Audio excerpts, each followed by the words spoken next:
Hello बच्चों, तो हम स्टडी करेंगे रोटेशनल मोशन। अब देखो, इस चैप्टर जो है, ये चैप्टर हाई वेटेज रखता है। और अगर आप जेई की बात करें तो जेई में इसके 4 क्वेश्चन बिल्कुल आते हैं। 25 में से 3 क्वेश्चन समझो ये इस रोटेशन के जो क्वेश्चन है वो वर्क एनर्जी पावर के साथ क्लब होके आता है, या फिर 2-3 कंसेप्ट को क्लब होके इसके क्वेश्चंस बनते हैं। ठीक है, तो ये काफ़ी इंपॉर्टेंट चैप्टर है। और पूरा मैकेनिक्स जो है वो सब जो है मिला के एक क्वेश्चन रोटेशन के थ्रू बन सकता है, सारे कंसेप्ट उसमें मतलब ऐड होके।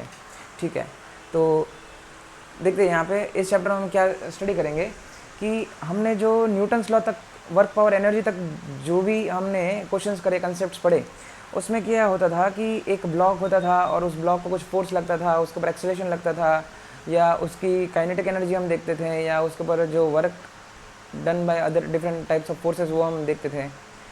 तो उस टाइम पे हम क्या है कि वो जो ब्लॉक था उसको बहुत छोटा मानते थे, हम उसको एक पार्टिकल मानते थे, या हम उसको एक मास m करके डिनोट करते थे। हम ये नहीं देखते थे कि वो स्क्वायर है, रेक्टेंगल है, कि भाई वो स्फीयर है या सिलेंडर है, या मतलब तो यहाँ पे अब क्या है कि अब शेप भी कंसिडरेशन में आएगा कि भाई अगर एक डिस्क है, स्फीयर है और उसके ऊपर फोर्स लग रहा है तो बताओ उसके ऊपर टॉर्क कितना लगेगा, या सिलेंडर है तो सिलेंडर, क्योंकि हम वर्क पावर एनर्जी के बाद हम सेंटर ऑफ मास स्टडी किए हैं। वो सेंटर ऑफ मास इसलिए स्टडी किए हैं कि ये जो रोटेशन चैप्टर है उसमें जो भी ऑब्जेक्ट्स आएंगे वो डिफरेंट शेप्स के आएंगे, तो वो जो ऑब्जेक्ट है उसको हम एक सेंटर ऑफ मास की तरह मानेंगे, मतलब उसको हम एक ऑब्जेक्ट की तरह मानेंगे, इसलिए सेंटर ऑफ मास पूरा चैप्टर हम बीच में स्टडी करते हैं। तो जो रोटेशन और वर्क पावर एनर्जी तक का जो मैकेनिक्स है उसके बीच में एक ब्रिज जो डेवलप होता है, एक ब्रिज जो हम तैयार करते हैं, वो है सेंटर ऑफ मास। तो वो उसका पढ़ना बहुत ज़रूरी होता है, वो आपने किया होगा। ओके, खैर, तो उसके बाद हम देखेंगे कि रिजिड बॉडी क्या होता है। जो रिजिड बॉडी है, ठीक है, वो होता क्या है, टाइप्स ऑफ मोशन, फिर मोमेंट ऑफ इनर्शिया, ये अगेन कोर टॉपिक है इस चैप्टर का। टॉर्क क्या होता है, रोटेशनल, जो रोटेशन अबाउट फिक्स्ड एक्सिस है, रोटेशन जो है उसके वजह से जो काइनेटिक एनर्जी होगी, रोटेशनल काइनेटिक एनर्जी, जैसे मोशन ट्रांसलेट करता है, जैसे मोशन जो है वो सीधी लाइन में जाता है तो हम उसको ट्रांसलेशनल मोशन बोलते हैं, लीनियर मोशन बोलते हैं, तो उसकी काइनेटिक एनर्जी जो होती है वो हाफ एम वी स्क्वायर होती है। अब यहाँ पे रोटेशन की वजह से काइनेटिक एनर्जी क्या होगी, पोटेंशियल एनर्जी क्या होगी, फिर equilibrium, angular momentum, linear momentum, अब यहाँ पे एंगुलर मोमेंटम, वहाँ पे लीनियर फोर्स, यहाँ पे एंगुलर फोर्स जिसको टॉर्क बोलते हैं, वहाँ पे लीनियर डिस्प्लेसमेंट, यहाँ पे एंगुलर डिस्प्लेसमेंट, वहाँ पे लीनियर वेलोसिटी, यहाँ पे एंगुलर वेलोसिटी, ये सारी चीज़ें हम यहाँ पे डिस्कस करेंगे पूरी रोटेशन के बारे में। उसके बाद रोलिंग पढ़ेंगे, फिर रोलिंग ऑन इंक्लाइन प्लेन पढ़ेंगे, instantaneous axis of rotation and toppling. Toppling मतलब गबड़ना, कि भाई कोई भी बॉटल है, पानी की बॉटल है, वो उसको धक्का लग जाता है, गिर जाती है, तो उसमें भी टॉर्क लग जाता है, टॉर्क लगने की वजह से वो गिर जाती है, तो भाई बताओ कि इस एक्सिस के बाद कितना टॉर्क लगा, एक्सेट्रा हम डिस्कस करेंगे। चलो, तो पहले ये देखते हैं कि रिजिड बॉडी होता क्या है। तो अब बात को समझो कि रिजिड बॉडी, इसको हम जनरली ये आप ये समझो कि एक सॉलिड बॉडी जो होती है ना, सॉलिड, वो रिजिड बॉडी होती है। रिजिड मतलब एकदम टाइट। ठीक है, रिजिड बॉडी की कुछ कंडीशंस है। क्या होता है कि जैसे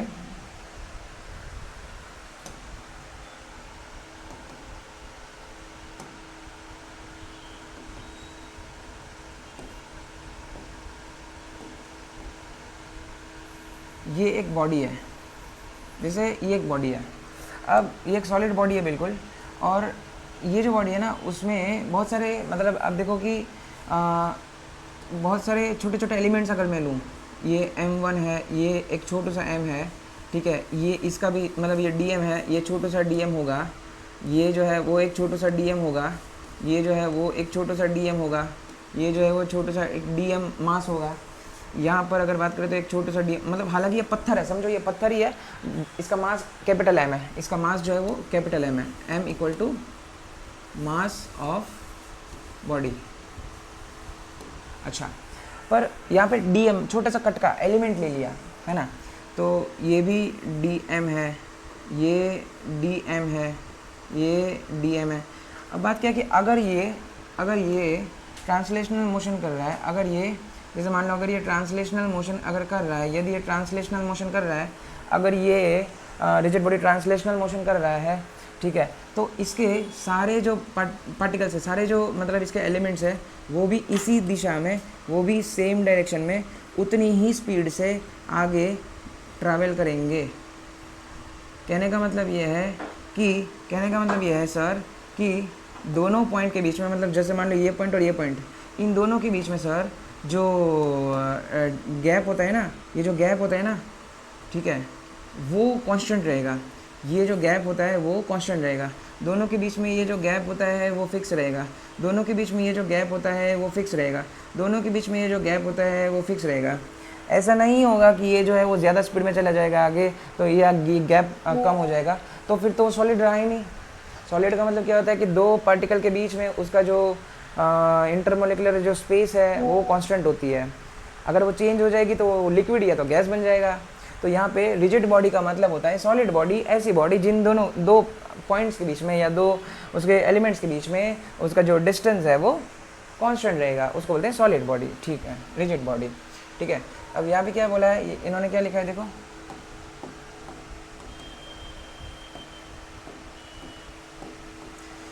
rigid body is defined as a system of particles. देखो ये बहुत सारे पार्टिकल्स है, देख रहे हो, है ना, उसका system in which distance between each पैर रिमेन्स कांस्टेंट। मतलब कोई भी पैर है उसके बीच का जो डिस्टेंस है वो कांस्टेंट है, ठीक है ना, with respect to time, with respect to time. ठीक है, मतलब ये रोटेट कर रहा है, ट्रांसलेट कर रहा है, वो डिस्टेंस कांस्टेंट होगा, that's it. Remember, rigid body is mathematical concept and any system which satisfies the above condition is said to be rigid body. That's it. मतलब जैसे मैंने बोला कि सॉलिड बॉडी जितनी होती है वो रिजिड बॉडी जनरली उसकी कंडीशंस को सेटिस्फाई करता है, बस। तो अब बात क्या है कि यहाँ पे देखो क्या है बात कि भाई इसकी जो वेलोसिटी, मतलब इसकी जो स्पीड होगी ना, वही स्पीड इसकी होगी, वही स्पीड इसकी होगी, वही स्पीड इसकी होगी, और वही स्पीड इसकी होगी, वही स्पीड इसकी होगी, वही स्पीड इसकी भी होगी। जो एक्सेलरेशन, मतलब जो लीनियर एक्सेलरेशन की बात करें, अगर इसको ट्रांसलेशन मोशन करा रहे हैं तो इसका जो एक्सेलरेशन होगा, अगर इसका जो एक्सेलरेशन होगा वही एक्सेलरेशन इसका होगा, वही एक्सेलरेशन इसका होगा, वही एक्सेलरेशन सभी का होगा, तभी तो डिस्टेंस मेंटेन रहेगा। ठीक है, तो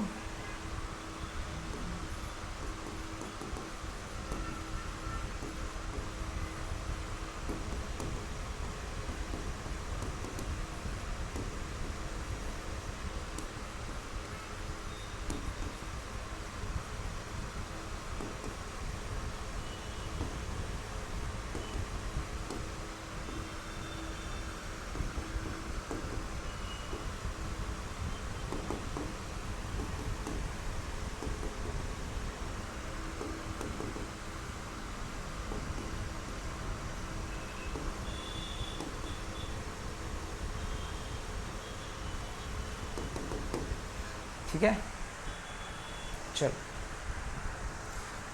अब types of motion of rigid body. तो यहाँ पे हम जनरली दो टाइप के मोशन पढ़ेंगे और लास्ट जो होगा कंबाइंड मोशन होगा। तो पहला जो है वो प्योर ट्रांसलेशनल मोशन होगा और दूसरा जो रोटेशनल मोशन होगा। ये जो ट्रांसलेशनल मोशन है जो अभी तक हमने जो मतलब 1D 2D में पढ़ा स्ट्रेट लाइन में, ठीक है, और ये रोटेशनल मोशन है जो हमने सर्कुलर मोशन थोड़ा सा देखा आगे के अपने चैप्टर्स में देखा होगा। तो ये हो गया रोटेशनल मोशन, यानी कि जैसे ये जो है ऑब्जेक्ट ये किसी एक्सिस के अबाउट अगर रोटेट करेगा, ये जो है सिस्टम ऑफ पार्टिकल है, मतलब ये जो सिस्टम ऑफ पार्टिकल है, मतलब है ना, ये पत्थर जो है वो रोटेट करेगा। अगर वो रोटेट करेगा इस एक्सिस के अबाउट, तो ये जो एक्सिस है उसको बोलते हैं axis of rotation. Axis of rotation क्या बोलते हैं? Axis of rotation, axis of rotation. इसमें क्या होता है कि सारे जो पॉइंट्स है वो सर्कुलर मोशन करते हैं। क्या सर?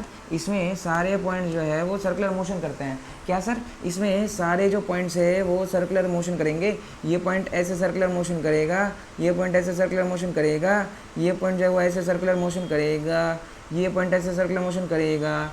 तो सारे जो है वो अपने अपने हिसाब से वो सर्कुलर मोशन करेंगे।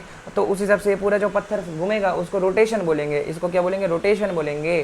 तो रोटेशनल मोशन, और फिर लास्ट में combined translational and rotational motion. ठीक है, चलो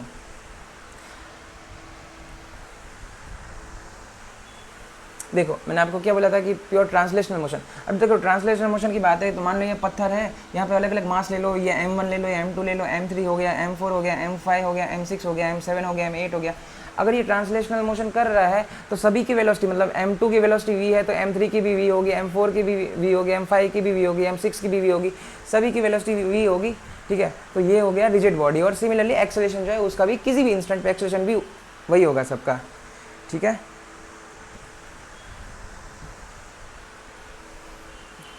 रोटेशनल मोशन मैंने आपको बताया कि जैसे ये रोटेट करेगा तो सभी पॉइंट्स जो है वो सर्कुलर मोशन करेंगे, और कुल मिला के जो पूरी बॉडी है वो एक रोटेशनल मोशन कहलाती है कि भाई हाँ भाई ये रोटेशनल मोशन कर रही है, ठीक है, सिंपल। और अगर कंबाइंड है तो कंबाइंड को हम लास्ट में देखेंगे।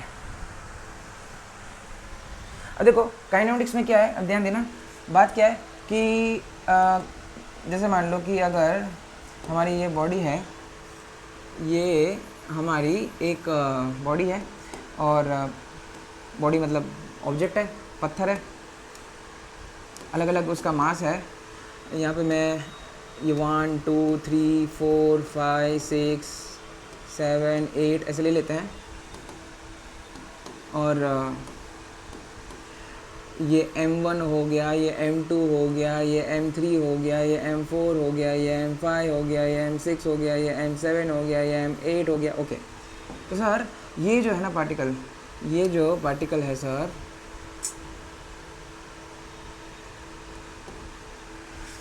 तो ये लीनियर मोशन करेगा सर। तो मान लो कि अभी उसकी स्पीड u है, तो मतलब है ना, अगर अभी इसकी स्पीड u है, मैं एक कंबाइंड स्पीड ले लेता हूँ, अगर मैं एक कंबाइंड स्पीड ले लेता हूँ u, सेंटर ऑफ मास को ध्यान में रखते हुए, इसका जो सेंटर ऑफ मास होगा उसको ध्यान में रखते हुए मैं u ले लेता हूँ, तो सर थोड़ी देर बाद इसकी स्पीड यहाँ पे, मतलब अगर एक्सीलरेटेड मोशन होगा तो थोड़ी देर बाद उसकी स्पीड जो यहाँ पे हो जाएगी सर, वो क्या हो जाएगी सर, वो v हो जाएगी अगर, है ना। और सर इसका एक्सेलरेशन a है, तो सर इसकी इक्वेशन क्या हो जाएगी t समय के बाद।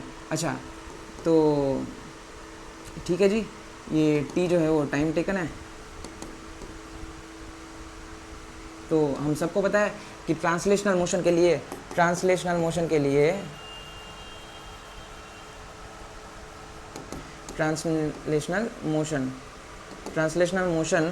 लिए sir v equal to u plus a t हो जाएगा sir, v square equal to sir u square plus 2as हो जाएगा सर, और s equal to U T plus half A T square हो जाएगा सर। बात तो सही है सर। सर काइनेटिक एनर्जी भी हमको पता है कितनी होती है सर, काइनेटिक एनर्जी जो हो जाएगी, काइनेटिक एनर्जी ऑफ बॉडी वो हो जाएगी sir half m into v square हो जाएगी, ठीक है सर, ये तो हमको पता है। पर सर अगर रोटेशनल मोशन है, मतलब मान लो ये बॉडी रोटेट कर रही है, तो उसमें ये इक्वेशंस क्या हो जाएगी, तो उसमें ये इक्वेशंस जो है उसको भी हमने डील किया था। ओके, तो सर अब इसमें जैसे मान लो कि भाई यहाँ पे लीनियर डिस्टेंस को हम क्या मानते हैं, s मानते हैं, ठीक है। लीनियर डिस्टेंस को हम s मानते हैं, मतलब सर ये पार्टिकल जो है वो, ये पार्टिकल जो है सर वो यहाँ से, ये पार्टिकल जो है सर यहाँ से यहाँ पहुँचा, सर ये पार्टिकल यहाँ से यहाँ पहुँचा, सर ये पार्टिकल यहाँ से यहाँ पहुँचा, अच्छा सर ये पार्टिकल यहाँ से यहाँ पहुँचा, अच्छा ठीक है बेटा।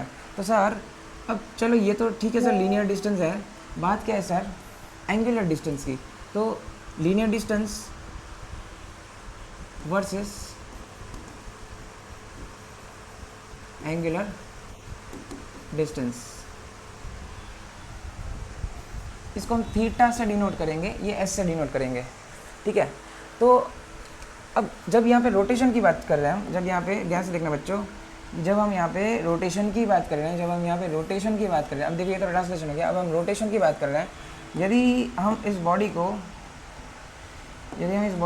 रोटेट कराएं, ये छोड़ो, हम इस बॉडी को रोटेट कराते हैं, क्या बच्चों, हम इस बॉडी को रोटेट कराते हैं, हम अगर इस बॉडी को रोटेट कराते हैं, है ना, तो यहाँ पे ये बॉडी इस तरह से रोटेट करेगी ओमेगा से। ओमेगा क्या है सर, एंगुलर स्पीड, क्या सर एंगुलर स्पीड, अरे सर किसकी स्पीड है, पार्टिकल की। सर कैसी स्पीड, मतलब ये ऐसे गोल गोल घूमेगा, ये ऐसे गोल गोल घूमेगा, हाँ सर, ये पार्टिकल भी ऐसे गोल गोल घूमेगा, हाँ सर, ये पार्टिकल भी गोल गोल घूमेगा, हाँ सर। तो सर कुल मिला के पूरी जो बॉडी है वो ही रोटेट करेगी, बिल्कुल। अच्छा, तो सर ये बॉडी क्या कर रही है, body rotating about fixed axis, ये फिक्स्ड एक्सिस है, इसको बोलते हैं एक्सिस ऑफ रोटेशन। क्या बोलते हैं? Axis of rotation. क्या बोलते हैं? Axis of rotation. अच्छा ठीक है सर। तो सर ये बॉडी ऐसे रोटेट कर रही है, मतलब सर ये पार्टिकल जो है वो कुछ ऐसे जाएगा सर, ये पार्टिकल वो ऐसे जाएगा सर, ये पार्टिकल भी ऐसे जाएगा सर, ये पार्टिकल जो है वो भी ऐसे जाएगा। तो सर ये सब ऐसे जाएंगे और सर इसका रेडियस, चलो मतलब इसका रेडियस मैं R1 मान लेता हूँ सर, इसका रेडियस R2 मान लेता हूँ, इसका रेडियस R3 मान लेता हूँ, इसका रेडियस R4 मान लेता हूँ सर, सभी का रेडियस अलग अलग है। अच्छा सर इसका रेडियस, इसकी स्पीड, इसका रेडियस अपन R1 माने, इसका रेडियस सर R2 माने सर, इसका रेडियस R3 माने और सर इसका रेडियस R4 मानते हैं सर। अच्छा सर इसकी जो स्पीड है उसको हम V1 मानते हैं सर, इसकी स्पीड V2 मानते हैं सर, इसकी स्पीड V3 मानते हैं और इसकी स्पीड क्या सर V4 मानते हैं। ठीक है जी। अब सर हमको एक बात पता है कि यार ये पार्टिकल जो है ना सर, ये जो पार्टिकल है ना सर, ये जो पार्टिकल है ना सर, ये रहा, वो जैसे ही सर्कुलर मोशन करेगा सर, देखो यहाँ मतलब मैं आपको सर्कुलर मोशन कैसे समझाता हूँ सर। ये पार्टिकल जो है वो जैसे ही ये सर्कुलर मोशन करेगा, ये सर्कुलर मोशन कर रहा है, ठीक है, तो होगा क्या सर कि ये पार्टिकल यहाँ पहुँचा, ये पार्टिकल यहाँ पहुँचा,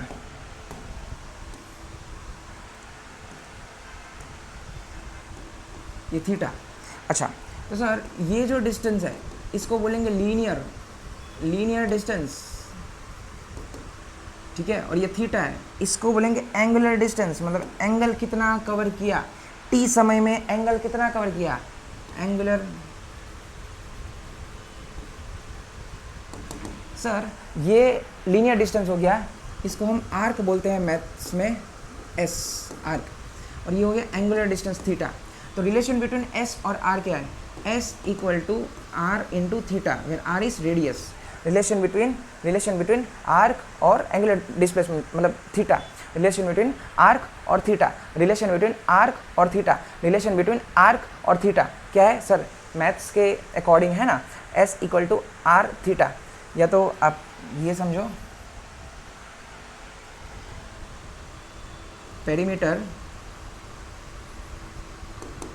perimeter upon radius equal to क्या? एंगल आता है, फॉर्मूला है, ठीक है। तो उसी हिसाब से है कि भाई पेरीमीटर मतलब कितना, ये जो पेरीमीटर मतलब जो है ना, ये पेरीमीटर कितना होता है सर? 2 पाई r होता है सर, और रेडियस कितनी r है सर? तो ये थीटा, तो सर r कैंसिल, तो थीटा इक्वल टू 2 पाई हो गया ना सर, है ना। तो हमारे पास एक रिलेशन है कि पेरीमीटर मतलब ये distance equal to r into theta. अच्छा ठीक है सर, ये तो पता है सर, ओके। चलो तो s equal to r into theta. Now differentiating मतलब ये समय के साथ चेंज होगा, differentiating s with respect to time. Sir समय के साथ मतलब ये आगे जाएगा, ऐसे जाएगा ना, समय के साथ ये आगे जाएगा ना, तो सर s चेंज होगा, हाँ बिल्कुल होगा सर। थीटा भी चेंज होगा, हाँ बिल्कुल होगा। अच्छा सर r चेंज होगा ना, r चेंज थोड़ी होगा, ये रेडियस थोड़ी ना बढ़ेगा। अच्छा ठीक है सर, तो ds upon dt equal to r constant है into d theta by d t. अच्छा तो सर ये जो ds अपॉन डी टी है, डिस्टेंस अपॉन टाइम, तो ये तो हो गई सर लीनियर स्पीड हो गई सर, ये लीनियर स्पीड हो गई सर। ये पार्टिकल यहाँ से यहाँ पहुँच गया सर, तो यहाँ ये इतना कवर किया ना सर ds, है ना, dt समय में इतना कवर किया, तो हमारी जो स्पीड हो गई वो कितनी हो गई सर? मतलब हमारी स्पीड हो गई v, या तो आप dv मान लो या तो v मान लो, ठीक है, ये v है ना, इक्वल टू r इंटू इसको बोलेंगे ओमेगा। ये आपका हो गया एक रिलेशन, ये भी आपका एक रिलेशन था, एंगुलर रिलेशन था, ये भी आपका एक एंगुलर रिलेशन है। ये हो गया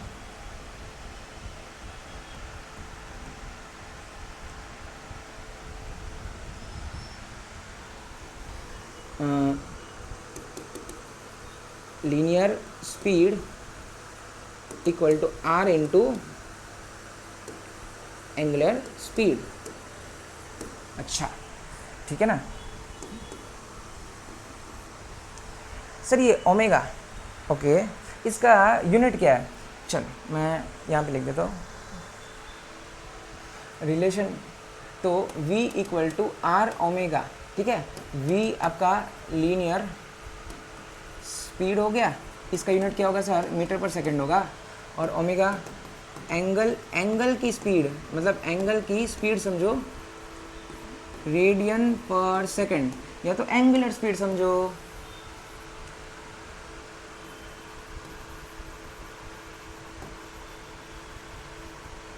ओके ठीक है सर, कोई बात नहीं सर। इसके बाद क्या, अब देखो ध्यान देना बच्चों, sir v equal to are omega तो आपने किया। अब जैसे ये जो बॉडी है ये मतलब रोटेट तो कर रही है, तो सभी जो है उसकी स्पीड, अब आप एक्सेलरेशन दो सर, स्पीड में घुमाओ सर, इसको पंखा तेज करो, फास्ट करो, तो ये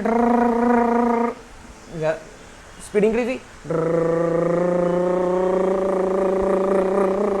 अच्छा, मतलब सर आपने सारी v को बढ़ा दिया, सारी लीनियर मतलब वेलोसिटी जो थी उसको बढ़ा दिया। हाँ अच्छा, तो सर फिर तो ओमेगा भी बढ़ेगा। हाँ अच्छा, तो मतलब एंगल जो है सर, मतलब वो सर 1 सेकंड में मतलब मान लो जितना चलता था अब ये डबल चलने लगेगा। हाँ अच्छा, मतलब सर ये तो फिर आपने ओमेगा, ये पंखे वाली बात है सर, ओमेगा इंक्रीज किया। अच्छा, तो यहाँ पे differentiating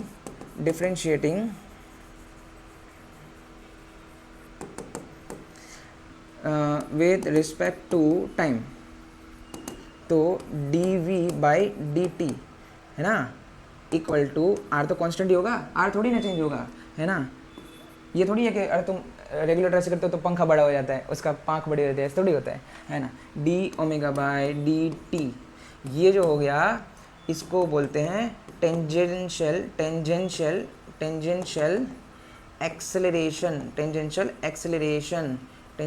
acceleration equal to are into ये हो जाएगा अल्फ़ा, ये अल्फ़ा को बोलते हैं एंगुलर एक्सेलरेशन।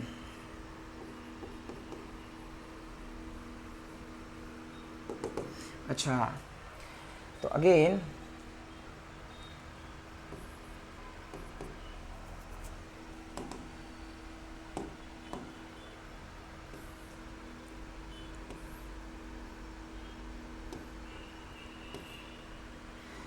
तो कुल मिला के हमारे 3 इक्वेशंस ये हो गए हमारे।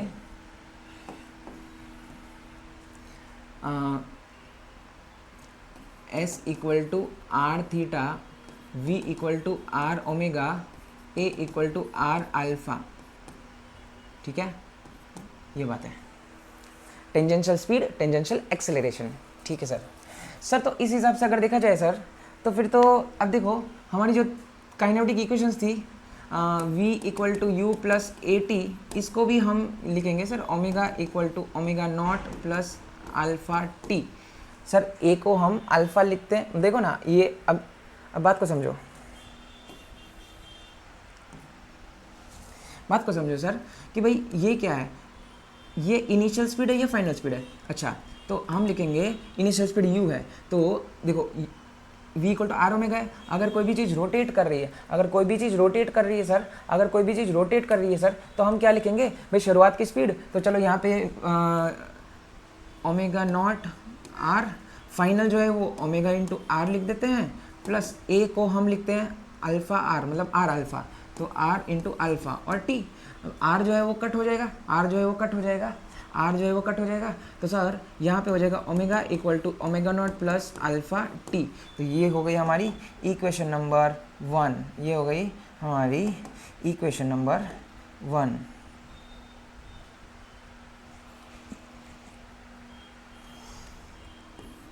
ये हमारी इक्वेशन नंबर 1। अच्छा ठीक है सर, कोई बात नहीं सर। सिमिलरली हमारी जो दूसरी इक्वेशन थी V square equal to U square plus 2as, sir ये कैसे रहेगा, इसका भी सेम है, u है मतलब इनिशियल स्पीड थी, तो यहाँ पे इनिशियल एंगुलर स्पीड होगी सर, यहाँ फाइनल स्पीड थी तो यहाँ पे फाइनल एंगुलर स्पीड होगी सर, यहाँ पे एक्सेलरेशन था, टेंजेंशियल एक्सेलरेशन था, तो यहाँ पे एंगुलर एक्सेलरेशन होगा सर, यहाँ पे लीनियर डिस्प्लेसमेंट है तो सर यहाँ पे एंगुलर डिस्प्लेसमेंट होगा। अच्छा ठीक है सर, करो तो ओमेगा आर का स्क्वायर इक्वल टू शुरुआत में ओमेगा नॉट, मैं नॉट मतलब ये नीचे नॉट कर रहा हूँ, ओमेगा नॉट 0, तो ओमेगा नॉट आर का स्क्वायर प्लस 2 इंटू ए को हम अल्फ़ा आर लिखेंगे और एस को हम आर थीटा लिखते हैं।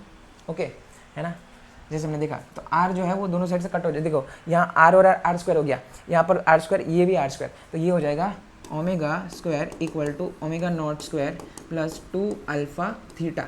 ये जो थीटा है वो एक्चुअली क्या है, नेट डिस्प्लेसमेंट। कौन सा, angular displacement, net angular displacement, net angular displacement, net angular displacement. अच्छा,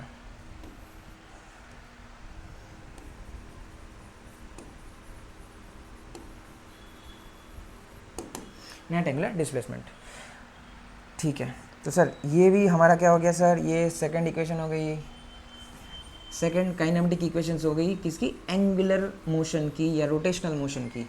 अच्छा सर थर्ड वाली अच्छा, S equal to U T plus half A T square थी ना, वो हो जाएगी सर हमारी डेल्टा थीटा, मतलब थीटा डेल्टा थीटा एक ही बात है, ठीक है। Net displacement, total displacement equal to omega not T plus half alpha T square. अच्छा ठीक है जी, कोई बात नहीं सर।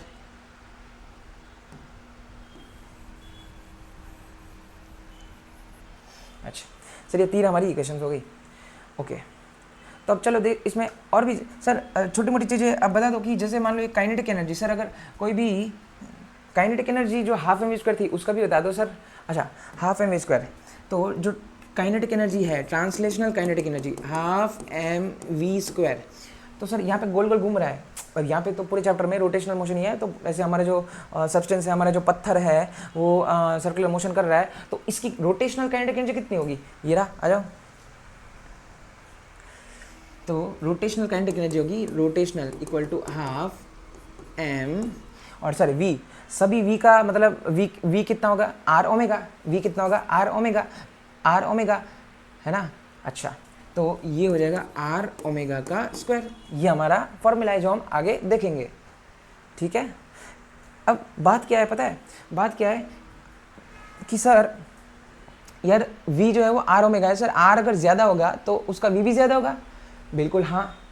अगर पंखा है, अगर एक पंखा है, आप ध्यान से देखो, ये एक फैन है,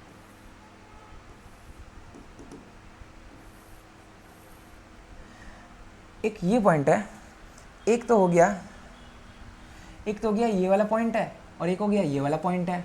सर ये पॉइंट ए है और ये सर ये पॉइंट बी है।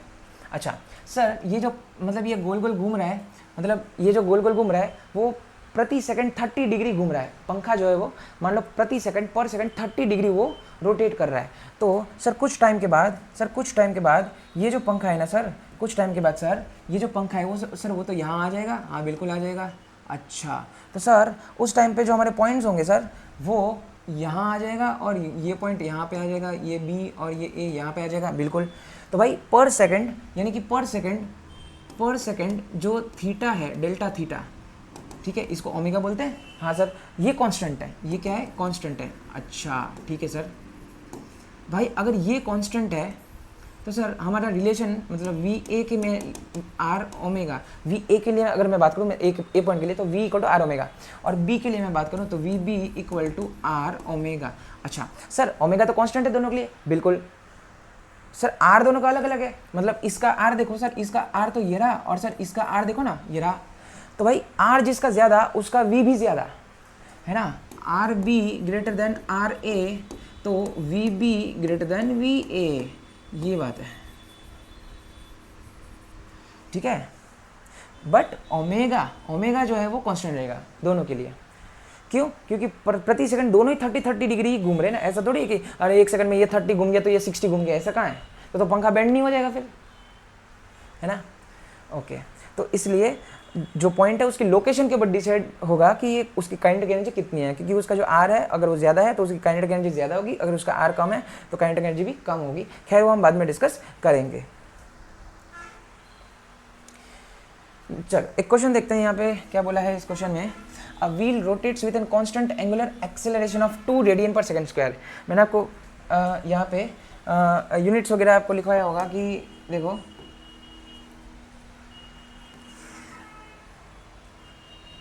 एंगुलर स्पीड का जो यूनिट है वो रेडियन पर सेकंड है, और एंगुलर एक्सेलरेशन जो है ना उसका यूनिट भी आप ध्यान रखना अल्फा, उसका यूनिट एंगुलर एक्सेलरेशन, ठीक है, ये रेडियन पर सेकंड स्क्वायर, ठीक है ना। भाई एंगुलर स्पीड है, ऐसे एंगुलर वेलोसिटी भी बोल सकते हैं। अगर डायरेक्शन को आप इंक्लूड करते हो तो ये एंगुलर वेलोसिटी बोलेंगे, और एंगुलर एक्सेलरेशन है वो भी अगर डायरेक्शन इंक्लूड करते हो तो मतलब वो भी वेक्टर क्वांटिटी हो जाएगी। मैं यहाँ पे एक नोट करके लिख देता हूँ साइड में कि यहीं पे लिख देता हूँ कि theta, omega and alpha are vector quantities, vector quantities, ठीक है, क्योंकि उसकी डायरेक्शन होती है क्लॉकवाइज या तो एंटी क्लॉकवाइज, मतलब अगर या तो ऐसे घूमेगा तो क्लॉकवाइज हो जाएगी उसकी डायरेक्शन, या तो अगर पंखा ऐसे घूमेगा तो एंटी क्लॉकवाइज हो जाएगी, मतलब ठीक है। तो आर वेक्टर क्वांटिटीज, तो generally theta vector, omega vector और अल्फा वेक्टर, इस तरह से हम बिल्कुल लिख सकते हैं, बिल्कुल लिख सकते हैं। हालांकि इसमें भी कुछ बुक्स में लिखा है कि वो स्केलर है, कुछ बुक्स में वेक्टर है, इसमें थोड़ा कन्फ्यूजन है, पर खैर फिर भी उसकी डायरेक्शन है तो हम उसको मतलब वेक्टर मानेंगे।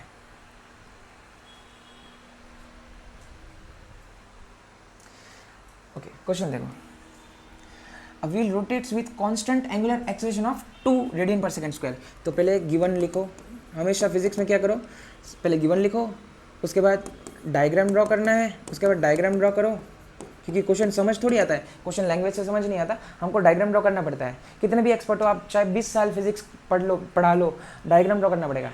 आप चाहे अल्बर्ट आइंस्टाइन हो, उसको सिखाने वाले आप प्रोफेसर हो, अल्बर्ट आइंस्टाइन को सिखाने वाले प्रोफेसर, फिर भी आपको डायग्राम ड्रॉ करना पड़ेगा।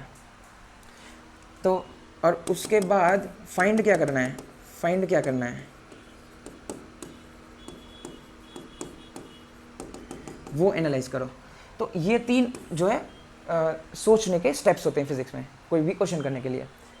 चलो, तो गिवन है कि alpha equal to 2 radian per second square if wheel starts from rest. अच्छा, अगर रेस्ट से चालू करता है, मतलब ओमेगा नॉट जो है वो 0 रेडियन पर सेकेंड है, ओमेगा नॉट मतलब इनिशियल, खाली ओमेगा मतलब final, okay. How many revolutions will it take in first 10 seconds. अच्छा, डेल्टा टी गिवन है 10 सेकेंड, तो बोला है कि कितने रिवॉल्यूशन वो कंप्लीट करेगा। अब देखो एक रिवॉल्यूशन करने में, अब देखो ध्यान से देखना, एक रिवॉल्यूशन कंप्लीट करने में, एग्जांपल ये एक फैन है,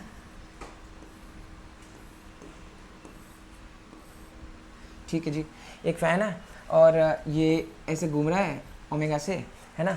अब बात क्या है कि शुरुआत में रेस्ट में था सर, t इक्वल टू 0 पे ओमेगा इसका 0 था, ठीक है सर, और इसका सर अल्फा गिवन है, और 10 सेकंड में इसने कितने रिवॉल्यूशंस करे। सर एक रिवॉल्यूशन करता है सर, तो मतलब वन रिवॉल्यूशन करता है, तो सर थीटा उसका 2 पाई होता है सर एक रिवॉल्यूशन कंप्लीट करता है तो उसका थीटा जो एंगुलर डिस्प्लेसमेंट जो है, एंगुलर जो डिस्टेंस कवर्ड है, एंगुलर डिस्टेंस जो है वो 2 पाई होगा, है ना। अच्छा, तो सर एन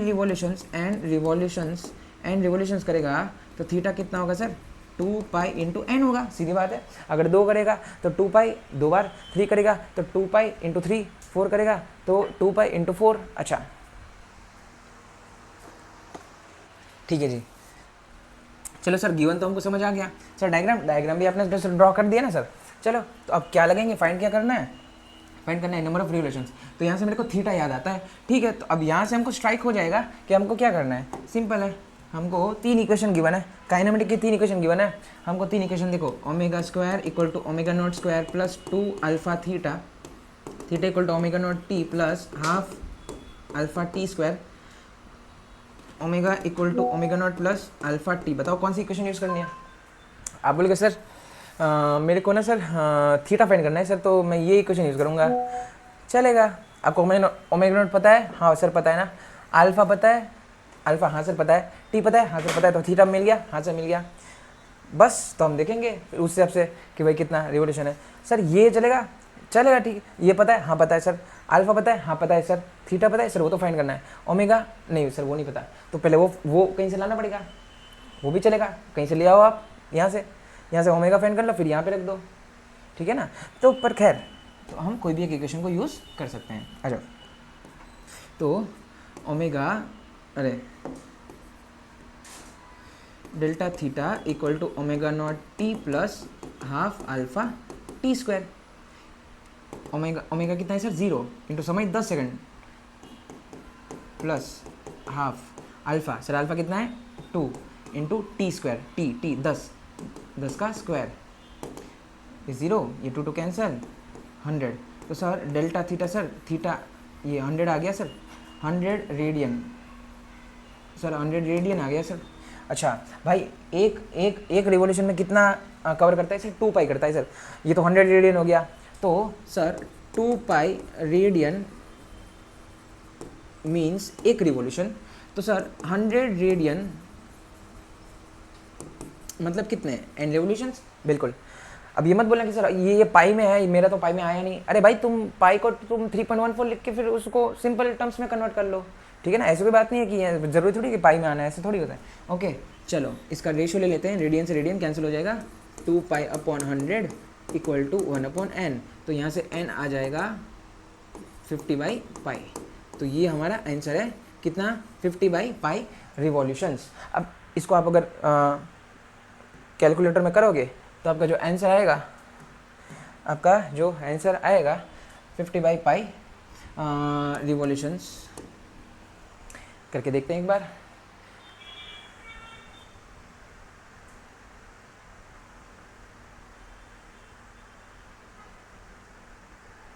(15.9) यानी कि इसको लगभग n जो है वो 15.9 रिवॉल्यूशंस, यानी कि 15 खत्म हो गए और 0.9 यानी कि 16 जो रिवॉल्यूशन है वो खत्म नहीं हुआ है। तो अगर ऑप्शन होंगे कि 12, 13, 14, 15 और 16, मतलब 5 ऑप्शन है, तो आपका आंसर क्या आएगा? 15 रिवॉल्यूशंस आएगा, 16 नहीं आएगा। क्यों? क्योंकि 16 वाला अभी खत्म हुआ नहीं है, तो 15 रिवॉल्यूशंस आएगा। ओके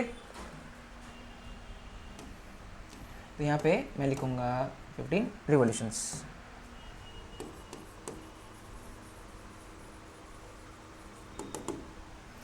ठीक है सर यार, सिंपल था क्वेश्चन, कोई बात नहीं। चलो नेक्स्ट देखते हैं दूसरा। अच्छा, द व्हील, ध्यान से देखना, the wheel of motor accelerated uniformly from rest. देखो रेस्ट है बोला है, rotates through 2.5 radian during the first second. अच्छा सर पहली सेकंड में 2.5 रेडियन घूम रहा है मोटर व्हील, ठीक है। Find the angle rotated during the next second.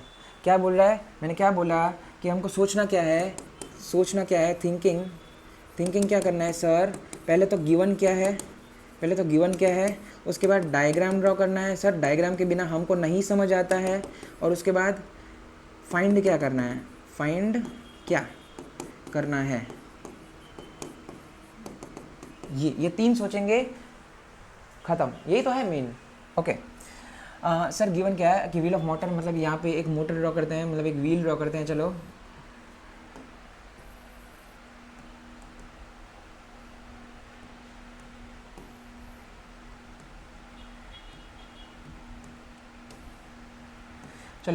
मतलब एक ले लिया, व्हील ले लिया, मतलब वो करेगा ऐसे, इसके वर्ड रखते हैं, ये वाली एक्सिस है। मेरे को बोर्ड के बाहर ड्रॉ करनी थी तो ये वाली ले ली मैंने, ठीक है ना। अच्छा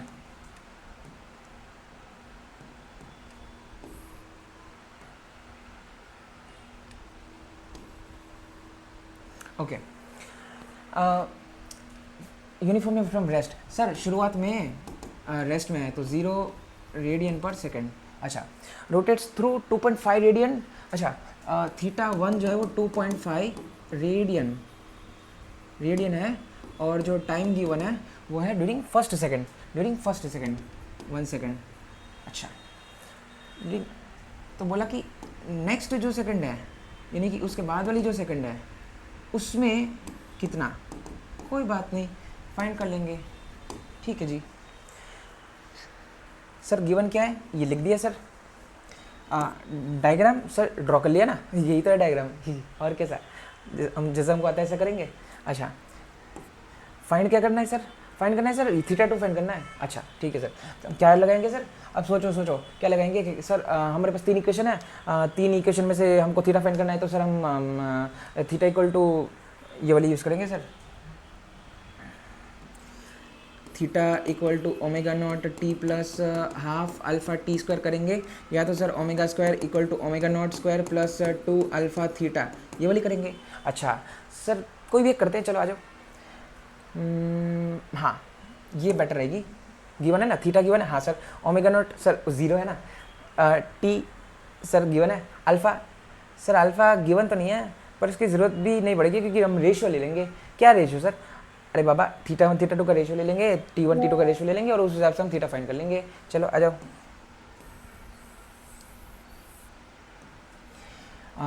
sir theta equal to omega not, sir omega 0 हाँ इंटू टी कितना है 1 सेकेंड प्लस हाफ अल्फ़ा कितना है पता नहीं सर, अल्फ़ा इसका अल्फ़ा सर पता नहीं, इंटू टी स्क्वायर मतलब 1 का स्क्वायर।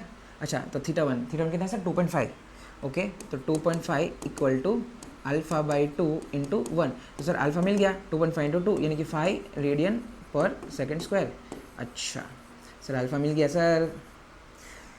अब फाइंड करना है, अब हमें फाइंड करना है थीटा 2। चलो तो फॉर थीटा 2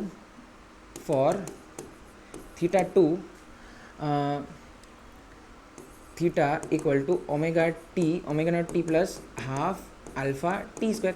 सर अगर आप थीटा 2 के लिए फाइंड कर रहे हो तो 2 सेकंड लेना, क्यों? क्योंकि पहली सेकंड ख़त्म हो गई और उसके बाद दूसरी सेकंड कंप्लीट हुई उसमें टोटल थीटा यानी कि थीटा 1 प्लस थीटा 2 दोनों। तो सर थीटा 1 प्लस थीटा 2 लेना सर। तो शुरुआत में ये ऐसा omega not T plus half alpha T square. अब ओमेगा क्या था 0 था, शुरुआत में तो ये 0 ही था भाई। 1 प्लस 1 2 सेकंड में कितना थीटा 1 और थीटा 2 दोनों ही चला ना। अच्छा प्लस हाफ अल्फा कितना है सर 5 इंटू टी कितना है सर 2 सेकंड। अच्छा तो ये हो जाएगा सर थीटा 1 कितना था 2.5 प्लस थीटा 2। सर सॉल्व करो इसको, आ जाओ।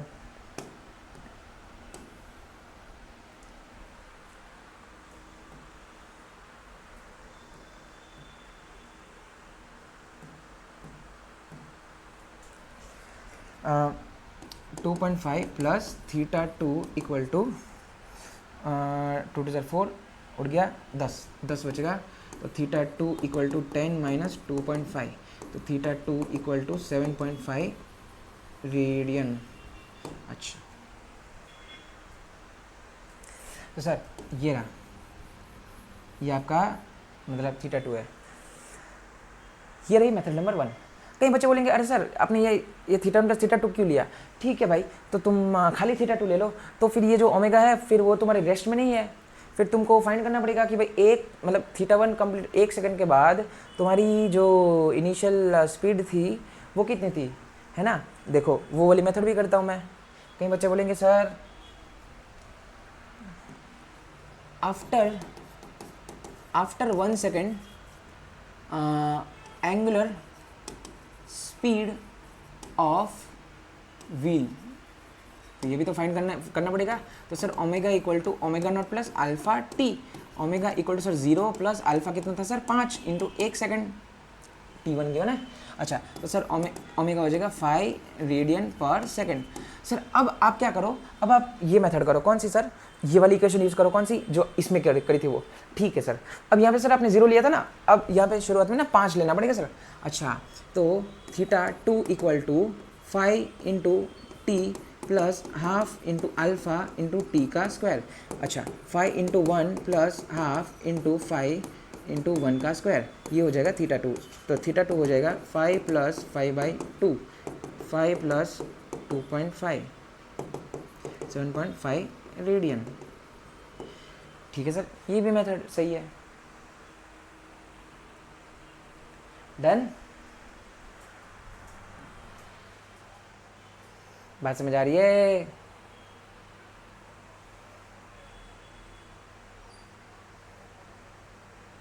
चलो आगे देखते हैं। ठीक है जी, चलो तो खैर अब देखो नेक्स्ट टॉपिक देखते हैं। Moment of inertia about an axis. अब ये मोमेंट ऑफ इनर्शिया क्या होता है मैं आपको बताता हूँ कि एक हमने सुना था अभी तक कि लीनियर इनर्शिया, ट्रांसलेशनल इनर्शिया, मतलब जब भी हम लीनियर मोशन पढ़ रहे थे तो उसमें जो इनर्शिया था वो लीनियर इनर्शिया था, यानी कि अगर कोई बॉडी मतलब कुछ स्पीड से जा रही है और अचानक ब्रेक मारती है तो उसका इनर्शिया की वजह से वो उसको थोड़ा आगे झटका लगता है, ठीक है ना। या तो आप ये समझो कि अगर कोई बॉडी रेस्ट में और अचानक एक्सीलरेट करती है, हम एक्टिवा पे बैठे हैं और अचानक हमारे आगे वाला जो है पहले हम ऐसे ही मतलब बातें कर रहे हैं, है ना, दोस्त के साथ, और अचानक हमारे जो आगे जो दोस्त है वो जो चला रहा है उसने अचानक लीवर दे दी तो हमको थोड़ा पीछे की तरफ झटका लगेगा। तो अब क्योंकि झटका इसलिए लगा क्योंकि हमारी जो बॉडी है वो रेस्ट में थी और उसको रेस्ट में रहने की आदत थी होती है उस बॉडी को, तो अचानक से अगर आप उसको मोशन में ले जाओगे तो झटका लगेगा बैकवर्ड। और अगर बॉडी जो है वो मोशन में है और अचानक आप ब्रेक मार रहे हो, तो क्योंकि वो बॉडी नहीं चाहती थी रेस्ट में आना, अचानक से ऐसे पॉसिबल नहीं है, तो वो क्या करती है कि उसका इनर्शिया की वजह से उसको आगे की तरफ झटका लगता है। ठीक है ना। सेम चीज़ यहाँ पे है, मोमेंट ऑफ इनर्शिया मतलब इनर्शिया मोमेंट मतलब क्या है कि सारे पार्टिकल गोल गोल घूम रहे हैं, सारे पार्टिकल जो है वो सर्कुलर मोशन कर रहे हैं, ये भी सर्कुलर मोशन कर रहा है, ये भी सर्कुलर मोशन कर रहा है, तो पूरी बॉडी जो है वो सर्कुलर मोशन कर रही है। ठीक है। अब होता है क्या कि मान लो उसको ब्रेक मारनी है, अब ब्रेक मारनी है तो वो ऐसे तुरंत उसका पॉसिबल होगा नहीं, तो वो इनर्शिया यानी कि रोटेशनल इनर्शिया, उसको बोलते हैं मोमेंट ऑफ इनर्शिया। सभी पार्टिकल का लीनियर इनर्शिया किसी फिक्स्ड एक्सिस के अबाउट, सभी पार्टिकल का लीनियर इनर्शिया किसी फिक्स्ड एक्सिस के अबाउट, सभी पार्टिकल का लीनियर इनर्शिया किसी फिक्स्ड एक्सिस के अबाउट, उसको बोलते हैं मोमेंट ऑफ इनर्शिया। तो सर मतलब कहना क्या चाह रहे हो? मैं कहना चाह रहा हूँ कि जैसे लीनियर इनर्शिया में जितना मास बड़ा होता है उतना ही इनर्शिया ज़्यादा लगता है, उतना ही उसको झटका ज़्यादा लगता है। ऐसे ही यहाँ पे जितना ये जो मास है वो ज़्यादा दूर तक होंगे उतना उसका इनर्शिया ज़्यादा होगा। तुम ब्रेक मार के दिखाओ, झटका लगेगा ऐसा भयंकर। मैं बताता हूँ कैसे। पहले देख लेते हैं कि देखो जैसे ये मास यहाँ पे है, ठीक है, ये यहाँ पे है और उसका R1 उसकी डिस्टेंस है, ये मास M2 है और R2 उसकी डिस्टेंस है, ये मास M3 और R3 उसका डिस्टेंस है। ठीक है। अब बात क्या है कि मोमेंट ऑफ इनर्शिया जो है उसको डिफाइन किया गया है कि आई इक्वल टू, जैसे इसका मोमेंट ऑफ इनर्शिया क्या होगा सर, इसका होगा, मतलब मैं एक छोटू सा डी आई ले लेता हूँ, आई से डिनोट करते हैं, आई से डिनोट करते हैं और कुछ नहीं, आई से डिनोट करते हैं, आई से मोमेंट ऑफ इनर्शिया को डिनोट करते हैं। सर ये जो डी आई है ना उसको वो डिपेंड करेगा एक तो डीएम के ऊपर कि भाई मास कितना है, मतलब मास जो है वो कितना मतलब बड़ा है छोटा है, और दूसरा वो डिपेंड करेगा कि जो रेडियस है उसका स्क्वायर के ऊपर, मतलब ये जो आर है वो कितना, अगर आर ज़्यादा है तो मोमेंट ऑफ इनर्शिया जो है उसका जो गोल गोल घूमने का, उसका जो रोटेट होने का जो इनर्शिया है वो ज़्यादा होगा सर, है ना। तो सर इन दोनों को मिला के डी आई हो जाएगा D M into R square हो जाएगा सर। मतलब सर ये इक्वल टू क्यों रखा सर, जो कांस्टेंट आएगा वो 1 मान लो, उसकी कोई ज़रूरत नहीं है। अच्छा तो सर ये आई जो है वो D M into R square, sir फिर इसका भी डी आई होगा सर कितना, D M into R square. अच्छा सर सर उसका भी उतना, तो भाई सब पूरी बॉडी का सबका ऐड कर लो। मोमेंट ऑफ इनर्शिया जो है वो एक स्केलर क्वांटिटी है, मोमेंट ऑफ इनर्शिया जो है वो स्केलर क्वांटिटी है, ठीक है ना। तो सर ये पूरी बॉडी की टोटल आई टोटल क्या होगा सर, सबका एडिशन मतलब समेशन इंटीग्रेशन एडिशन, एक ही बात है, हो जाएगा आई जो हो जाएगा वो क्या हो जाएगा m1 r1 स्क्वायर प्लस इसका m2 r2 स्क्वायर, इसका m2 r2 square plus sir इसका m3 r3 square plus m4 r4 square plus m5 r5 square plus m6 r6 square. तो कुल मिला कैसे चलता रहेगा, तो यहाँ पे हो जाएगा mn rn स्क्वायर, ये चलता रहेगा, ठीक है ना। तो यहाँ पे ये लिखा है कि I equal to summation of m r square, मतलब m i r i square, मतलब i 1 से लेके m तक, m1 r1 square m2 r2 square ऐसे, ठीक है। वेयर r जो है it is perpendicular distance from axis of rotation, जो एक्सिस ऑफ रोटेशन है इसको a o r लिखते हैं शॉर्ट में, और एक्सिस ऑफ रोटेशन से r जो है वो हमारा परपेंडिकुलर डिस्टेंस होना चाहिए, ठीक है, ये कंडीशन है। और सर अगर मतलब मान लो कंटिन्यूस सिस्टम है, तो कंटिन्यूस सिस्टम का मतलब मान लो सर डिस्क है, रिंग है, स्फीयर है, स्क्वायर प्लेट है, रॉड है सर, उसका हम ये करेंगे कि हम क्या करेंगे, उसका सर एक एलिमेंट ले लेंगे और फिर वो एलिमेंट का फाइंड करेंगे सर, फिर हम उसको इंटीग्रेट कर देंगे। खैर वो हम आगे डिस्कस करते हैं, पहले हम इसके बारे में डिस्कस कर लेते हैं, ठीक है। तो फाइनली जो मोमेंट ऑफ इनर्शिया जो है वो डिपेंड किस के ऊपर करता है सर, एक तो सर देखो मास के ऊपर करता है, सर दूसरा जो है वो मतलब रेडियस के ऊपर करता है कि भाई एक्सिस से जो हमारा जो एलिमेंट है या जो हमारा मास है या जो हमारा पार्टिकल है वो सर कितना दूर है, कितना नजदीक है, उसके ऊपर डिपेंड करता है सर।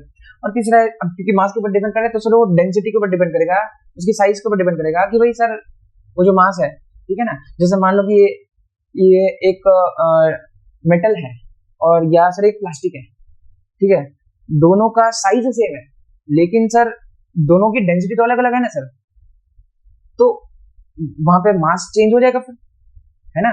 तो मैं वही कह रहा हूँ कि डिपेंड करेगा क्या, किसके ऊपर, ये देखो shape and size of the body, axis of rotation, भाई आप किस एक्सिस के अबाउट फाइंड करना चाहते हो, ठीक है, किस एक्सिस के अबाउट फाइंड करना चाहते हो।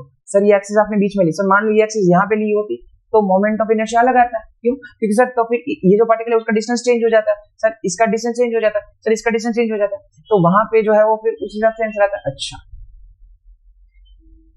Density of material of the body, मतलब ये क्यों, मास की वजह से, मास की वजह से, ओके, ठीक है ना। अच्छा, ये तो फिर मास का इफेक्ट की वजह से, ओके, खैर चल, तो अब ये देखते हैं,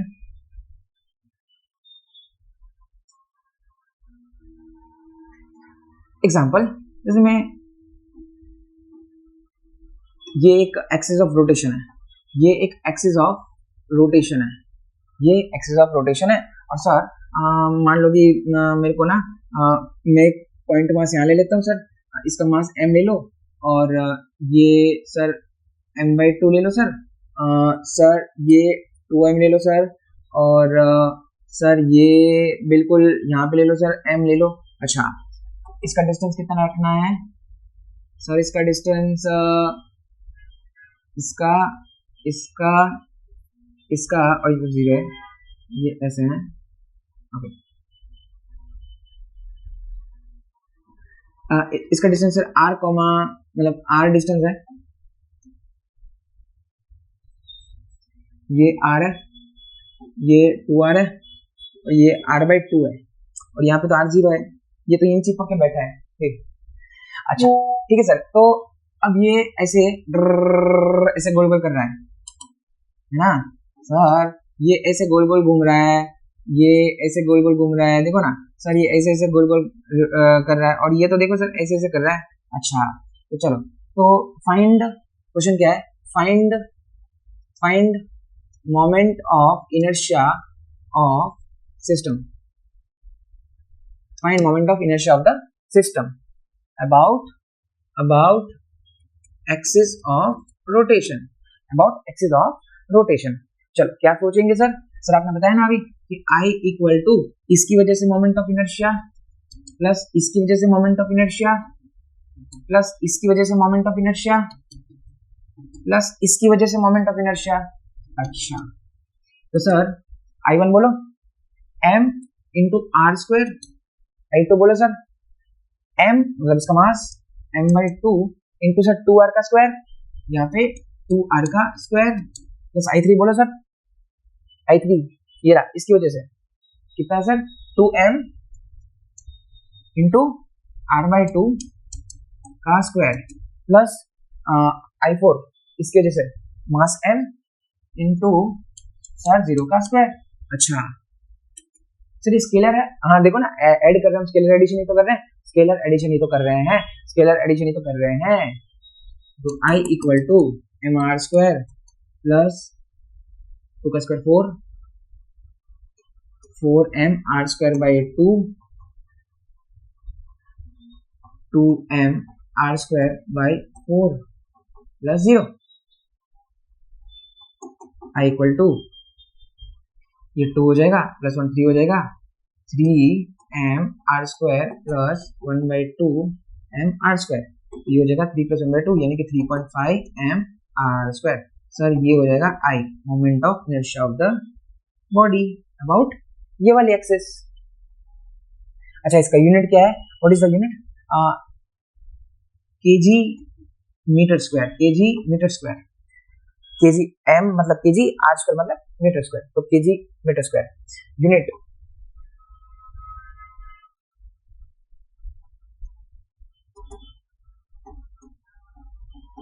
MOI मतलब moment of inertia, moment of inertia, moment of inertia, moment of inertia is kg metre square, ठीक है, स्केलर,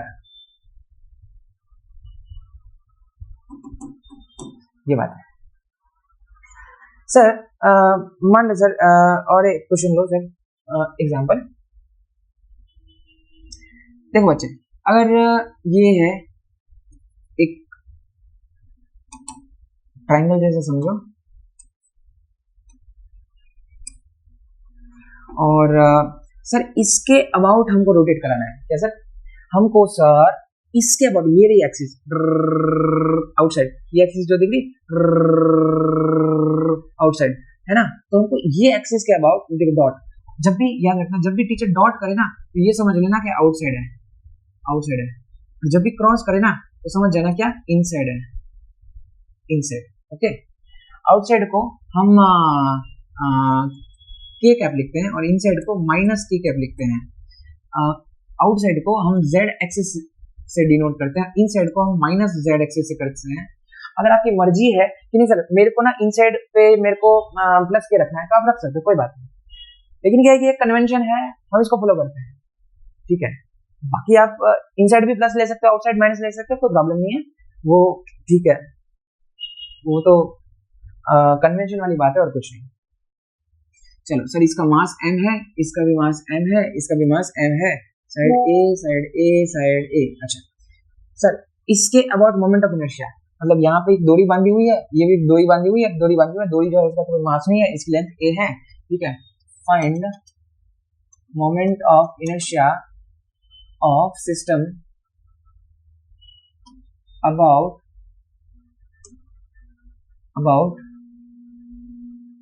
वन कॉर्नर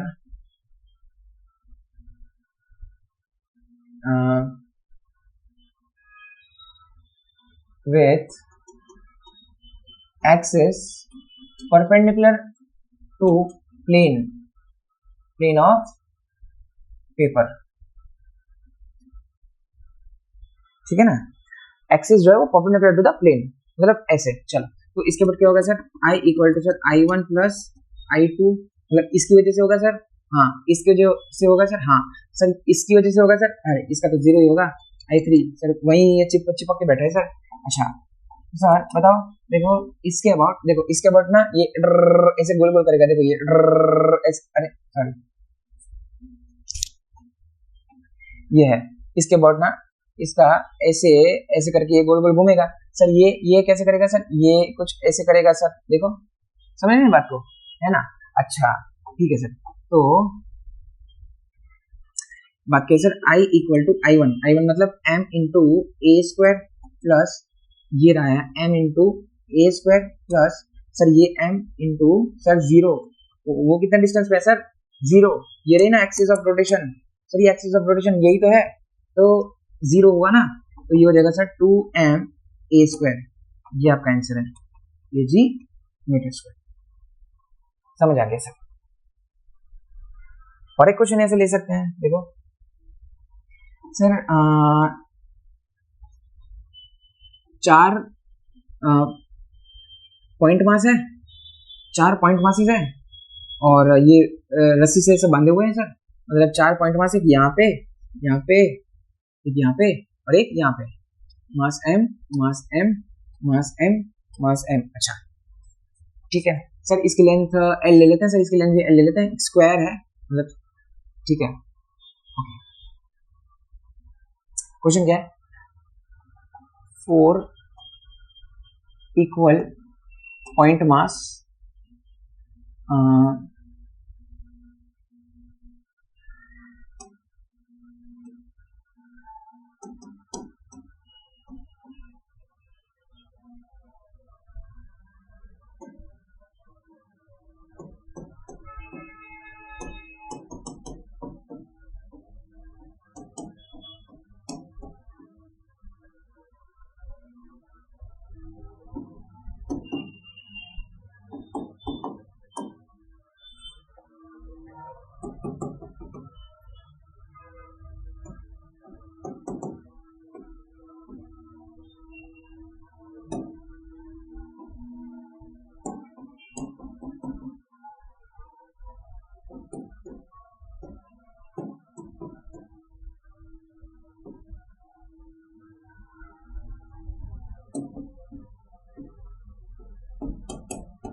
ठीक है, क्या कह रहा है question? Find moment of inertia of the system about axis perpendicular to the plane and passing through the any one corner. चलो कोई भी एक कॉर्नर ले लेते हैं, उसके बाद ये पास हो रहा है,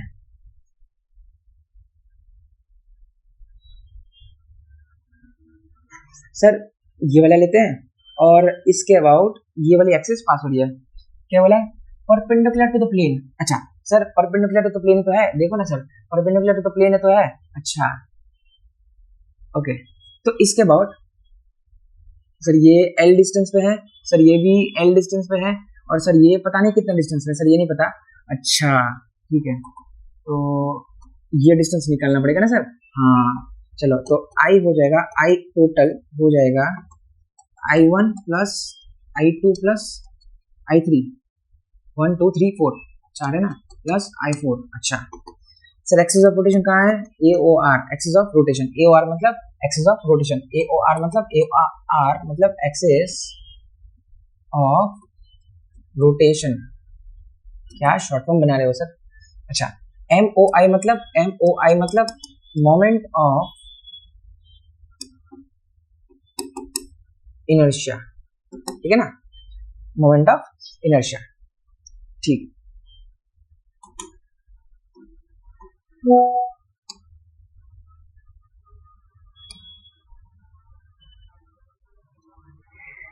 ओके चलो सर, तो I1 बोलो। M देखो ये ऐसे ऐसे घूम रहा होगा, ये पूरा ऐसे ऐसे घूम रहा होगा, देखो कैसे, ये एक्सिस है तो ये इसकी बात करें ऐसे, समझ गए? इसकी बात करें ऐसे, इसकी बात करें ऐसे, मतलब समझ गए बात को?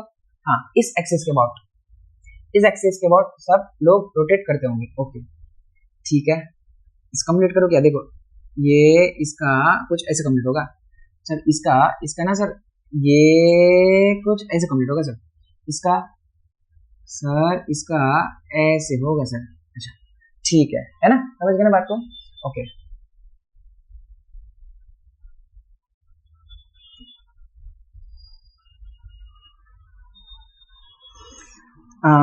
M A स्क्वायर, फिर इसका प्लस M A स्क्वायर, ये 1, इसको 2 मान लो और इसको 3 मान लो और इसको 4 मान लो। अच्छा सर I4 तो 0 ही हो जाएगा सर, क्यों? क्योंकि R कितना डिस्टेंस पे है, R कितना डिस्टेंस पे है सर 0, इसका R तो 0 ही है, तो I4 0 हो जाएगा, 0। और I3 ये जो है सर M इंटू, भाई ये डिस्टेंस कितना होगा सर, ये तो स्क्वायर है और ये उसका डायगोनल है, स्क्वायर डायगोनल की लेंथ कितनी होती है सर? सर पाइथागोरस यूज करना पड़ेगा ना सर। अच्छा तो डायगोनल की लेंथ हो जाएगी, diagonal equal to under root of ये वाला प्लस ये, तो मतलब ये हो जाएगा L square plus L square, यानी कि 2L स्क्वायर, मतलब L स्क्वायर जो है वो बाहर आ जाएगा और √2 बचेगा, तो ये हो जाएगा diagonal.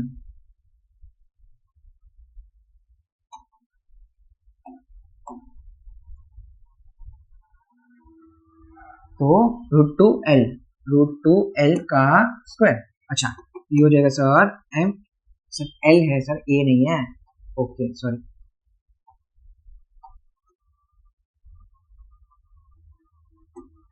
ml square plus ml square, तो ये हो जाएगा 2ml स्क्वायर प्लस सर √2 का स्क्वायर क्या होता है सर?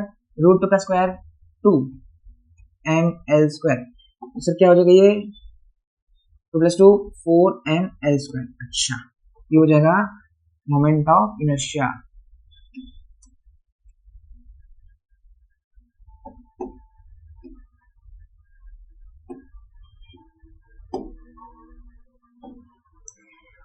ठीक है सर, ये तो बात समझ आई सर।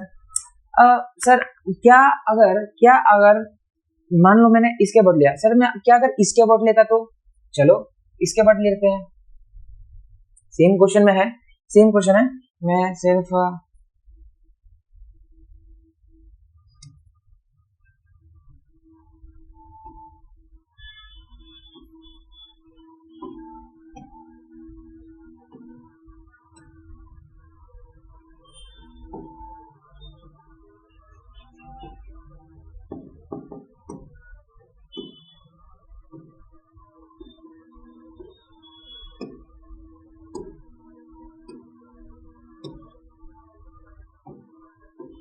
Okay done. क्वेश्चन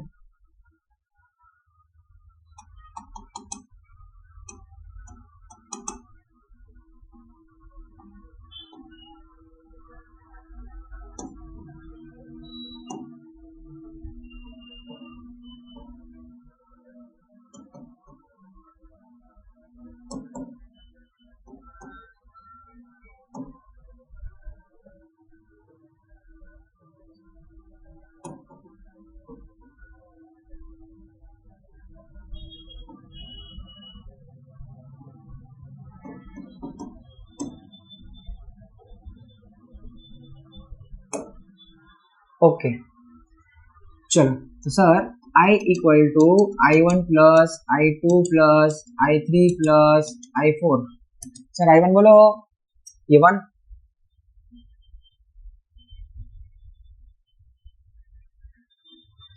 1 2 3 4, तो I1 ये रहा सर m इंटू 0 का स्क्वायर।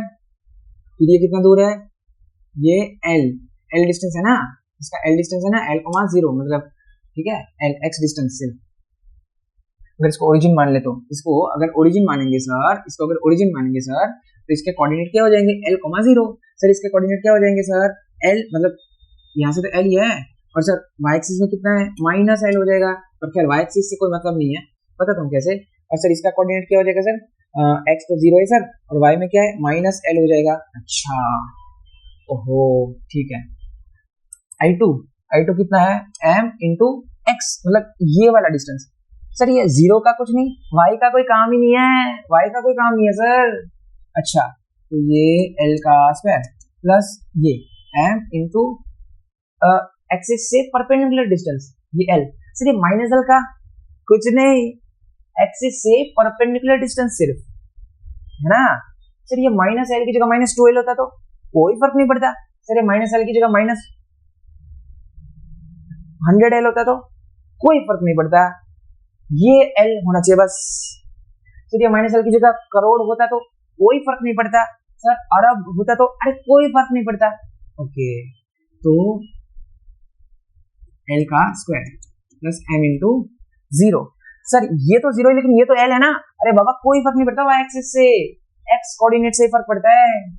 0 का स्क्वायर, अच्छा 0 प्लस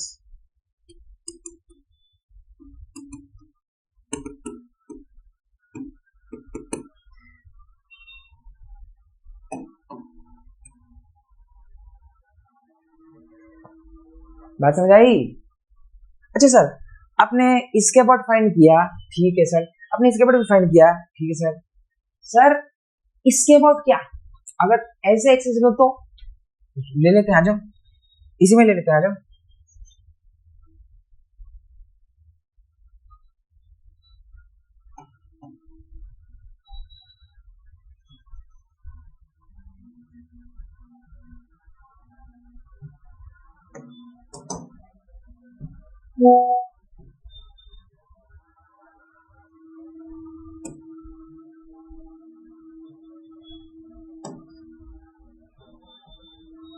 इसके बाद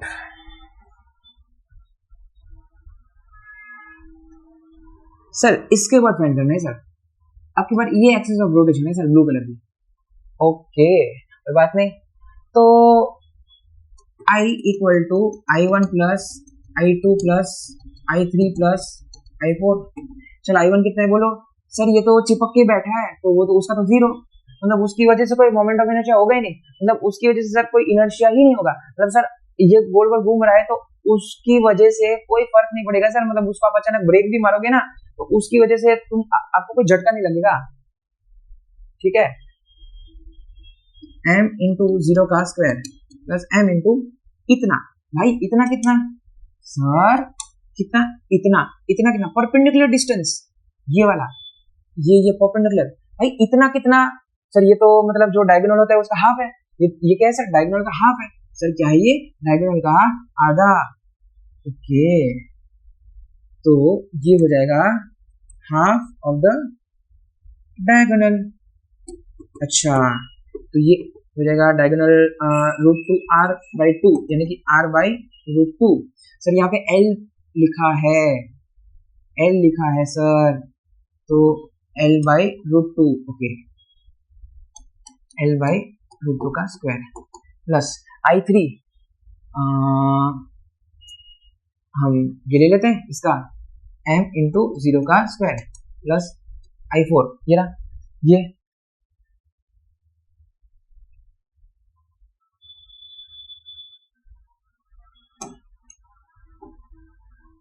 देखो, एक्चुअली ये दोनों साथ में होने चाहिए, मैंने ये ड्रॉ थोड़ा इधर हो गया है, ये इधर होना चाहिए, ओके, आप समझ सकते हो।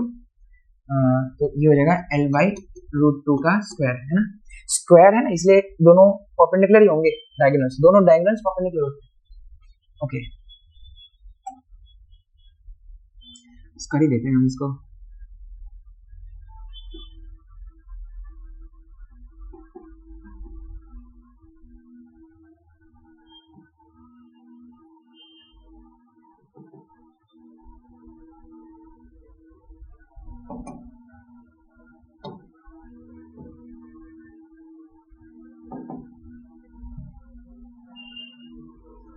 ये परपेंडिकुलर है, ये रहा, ठीक है जी। तो ये हो जाएगा सर ml² का स्क्वायर 2 प्लस 0 0, तो ये कैंसिल, इसका तो कोई फर्क नहीं पड़ता, प्लस ml²/2 हो जाएगा ml²। सर मैं आपको एक बात पूछना चाहता हूँ कि इसको हम मान लेते हैं IB, इसको IC मान लेते हैं, और इसको हम मान लेते हैं IA मान लेते हैं, इसके अबाउट IA मान लेते हैं, मैं इसको IA बोल देता हूँ। अब देखो IA के अबाउट मतलब ये वाली एक्सिस के अबाउट मोमेंट ऑफ इनर्शिया कितना है, 4 ml², 4, IB के अबाउट कितना है, 2 ml², और IC के अबाउट ml², मतलब IA के अबाउट सर 4 ml², IB के अबाउट 2 ml², IC के अबाउट ml²। अच्छा, तो सर मतलब अगर हम रोटेट कराते हैं तो हमको जो इनर्शिया है वो इसमें जितना लगेगा उससे 4 गुना यहाँ लगेगा, हाँ, 2 गुना यहाँ लगेगा, इस एक्सिस के अबाउट लगेगा, बिल्कुल हाँ। सर जितना इनर्शिया कम है उतना हमको कम जोर लगाना पड़ेगा, हाँ, जितना इनर्शिया ज्यादा है उतना हमको ज्यादा जोर लगाना पड़ेगा, या तो उसको रोटेट कराने के लिए या तो हमको उसको स्टॉप कराने के लिए। तो जितना इनर्शिया ज्यादा, I ज्यादा, तो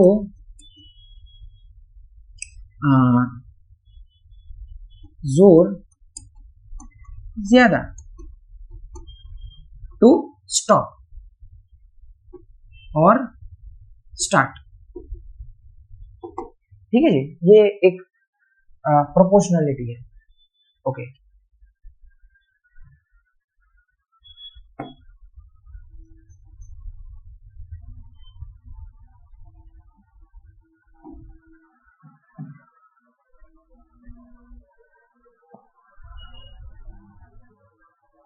चलो अब नेक्स्ट देखो, नेक्स्ट क्या कह रहा है, नेक्स्ट अच्छा क्वेश्चन है, ध्यान देना, क्या बोल रहा है, two particles having masses m1 and m2 are situated in a plane, ये रहा मास m1 and m2, mass m1 m2, ये r1 है, ये r2 है, अच्छा, perpendicular to AB at a distance r1 and r2 respectively as shown, find the moment of inertia of the system about an axis AB, इसके about हमको find करना है। चलो पहले हम ये क्वेश्चन करते हैं कि भाई बोला क्या है, बोला ये है सर,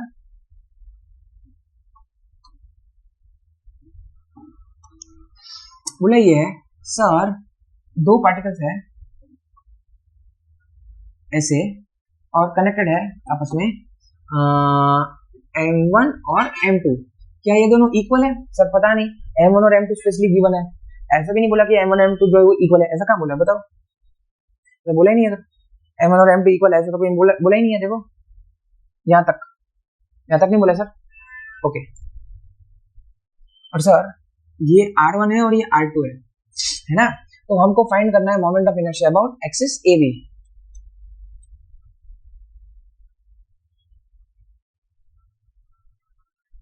तो इसका IAB हो जाएगा m1 r1 square plus m2r2 ये पहले का आंसर हो जाएगा। ओके अब दूसरा देखो क्या बोला है, find the moment of inertia of the system about an axis passing through m1 and perpendicular to the line joining m1 and m2। अच्छा ये बोला है कि सेकंड केस में ये बोला है कि सर सेकंड केस में ये बोला है कि सर पहले ए बी ऐसे थी, अब ए बी हमारी ऐसे है कि m1 से पास हो रही है, जैसे m1 से पास हो रही है, m1 से पास हो रही है और उस एक्सिस के अबाउट हमें फाइंड करना है। मैं उसको ICD नाम दे देता हूँ, ICD नाम दे देता हूँ, ये वाली एक्सिस। चलो तो ICD के अबाउट क्या हो जाएगा सर, ICD के अबाउट m1 इंटू 0 का स्क्वायर प्लस m2 ये रहा, मतलब इसके अबाउट ऐसे गोल गोल घूम रहा है, ठीक है। पहले केस में इसके अबाउट ऐसे गोल गोल घूम रहा था, यहाँ पे ऐसे, तो m2 into r1 plus r2 का स्क्वायर, तो ICD हो जाएगा m2 into r1 plus r2 का स्क्वायर, ये हो गया ICD, ये हो गया IAB। अच्छा अब देखो थर्ड क्वेश्चन क्या कह रहा है, find moment of inertia of the system about an axis passing through m1 and m2। वाह भाई वाह, मतलब m1 m2 से पास हो रही है, m1 m2 से पास हो रही है। अब थर्ड केस में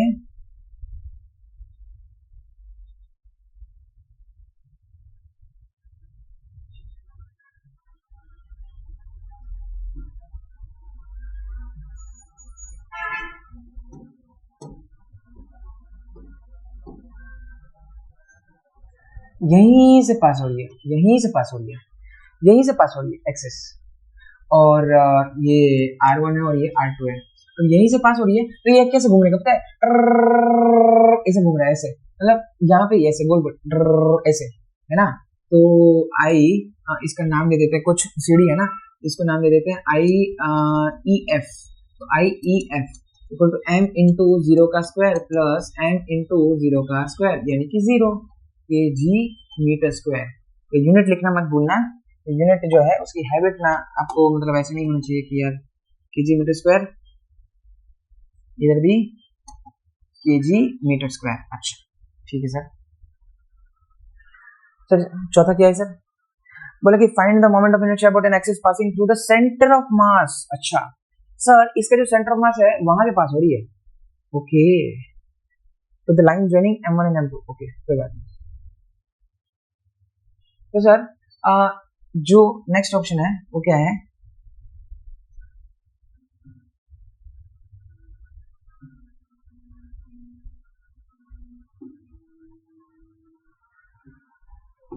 सर ये m1 है और ये m2 है और ये उसका सेंटर है, ये r1 है और ये r2 है। सर अब देखो बात क्या है पता है सर, बात ये है कि ये सेंटर ऑफ मतलब ये तो सेंटर है लेकिन सेंटर ऑफ मास नहीं है सर, ये सेंटर है लेकिन सेंटर ऑफ मास नहीं है। ये तो हमारा जो डायग्राम है उसका सेंटर है, मतलब m1 और m2 के बीच में, लेकिन ये सेंटर ऑफ मास नहीं है। तो सेंटर ऑफ मास हम कैसे निकालेंगे सर, हमको पता ही है सेंटर ऑफ मास हम कैसे निकालते हैं कि किसी एक्सिस के अबाउट, देखो चलो इसके अबाउट हम देख लेते हैं कि यहाँ से सेंटर ऑफ मास कहाँ पे होगा। यहाँ से सेंटर ऑफ मास हम ये मान लेते हैं कि R पे होगा, इसको हम RCM बोल देते हैं, इसको हम क्या बोल देते हैं RCM बोल देते हैं। ये समझ लेते हैं कि ये सेंटर ऑफ मास होगा, CM मतलब सेंटर ऑफ मास, आपको पता ही है CM मतलब क्या, सेंटर ऑफ मास, CM या तो COM सेंटर ऑफ मास। अच्छा RCM distance of centre of mass, okay ठीक है सर। तो RCM हम क्या लेते हैं sir, RCM equal to m1 r1 plus m2 r2 upon m1 plus m2। Sir m1 कहाँ पे, 0 पे है सर, m मतलब इसके अबाउट ये एक्सिस है ना, रेफरेंस एक्सिस, रेफरेंस एक्सिस, ये रेफरेंस एक्सिस है, ठीक है। ये तो सेंटर में है, ये सेंट्रल एक्सिस, ये रेफरेंस एक्सिस है, ये क्या सेंट्रल एक्सिस है। इसका कोई काम नहीं है, इसका कोई काम नहीं है, इसका काम है। Okay, plus m2 into r1 plus r2। m2 कितना दूर है sir? r1 plus r2। Sir m2 कितना दूर है सर? अरे यहाँ से देखो ना, m2 कितना दूर है सर? r1 plus r2। अच्छा, upon m1 plus m2। Okay, तो सर RCM क्या हो जाएगा sir? m2 r1 plus r2 upon m1 plus m2। अच्छा, ये RCM हो गया सर। कहां से? यहां से। अच्छा, इसका मतलब ये है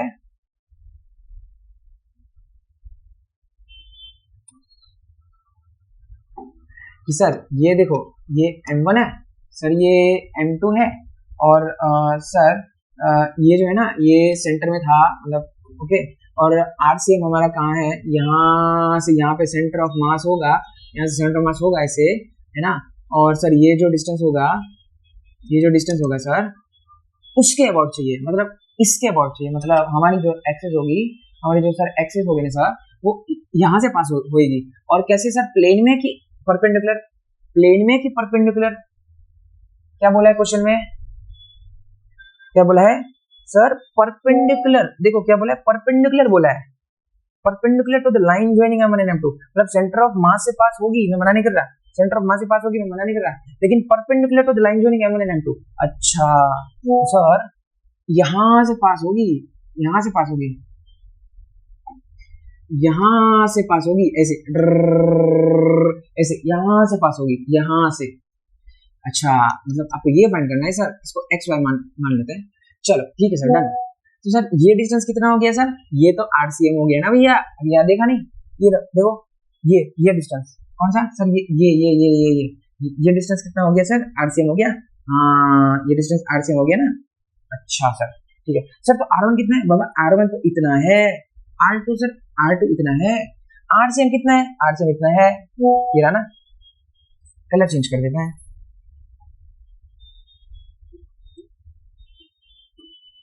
ये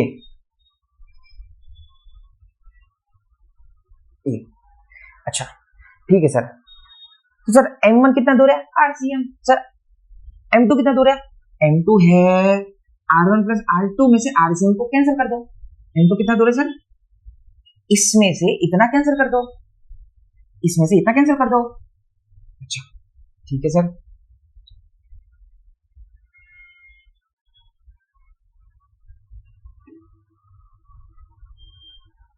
तो सर कितना होगा sir? R1 plus R2 minus RCM। अच्छा, मतलब R1 plus R2 minus RCM। RCM कितना है सर? ओहो, RCM ये रहा, देखो ना, ये भयंकर सा, ये जो है भयंकर।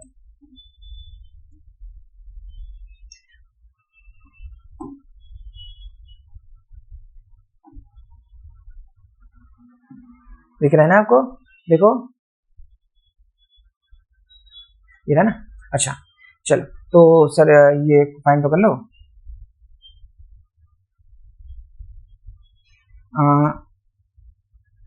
m2 into R1 plus R2 upon m1 plus m2। तो इसको हम कैलकुलेट करते हैं। तो R1 प्लस R2 कॉमन ले लेते हैं, तो 1 minus m2 upon m1 plus m2 हो गया। ठीक है। अच्छा sir, R1 plus R2 common है, m1 प्लस m2 का एलसीएम लेंगे। यहाँ पे m1 प्लस m2 है, तो सर यहाँ नीचे भी m1 प्लस m2 देना पड़ेगा, तो ऊपर भी देना पड़ेगा। अच्छा तो सर ये हो जाएगा, नीचे m1 प्लस m2 जो है वो हमारा कॉमन हो जाएगा। क्यों? क्योंकि डिनोमिनेटर अगर सेम होता है तो वो हम उसको कॉमन ले सकते हैं। अच्छा, तो m1 plus m2 minus m2 मतलब ये हो जाएगा m1। अच्छा, मतलब सर ये हो जाएगा m1 R1 plus R2 denominator में m1 प्लस m2। अच्छा ये बात है सर। तो ये m2 का डिस्टेंस है और ये m1 का डिस्टेंस है सर, मिल गया। Okay done. तो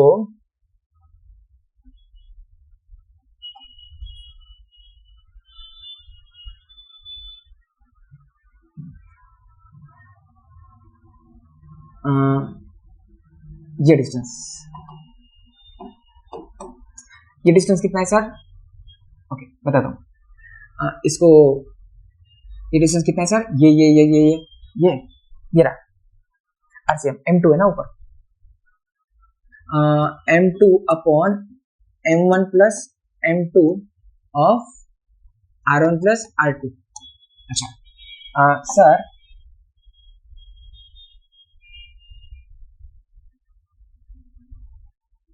सर ये डिस्टेंस कितना है सर?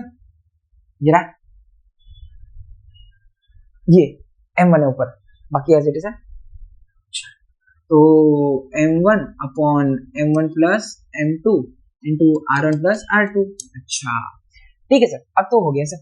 तो ICM के अबाउट हमको चाहिए m1 into m2 upon m1 plus m2 into r1 plus r2 का स्क्वायर प्लस m2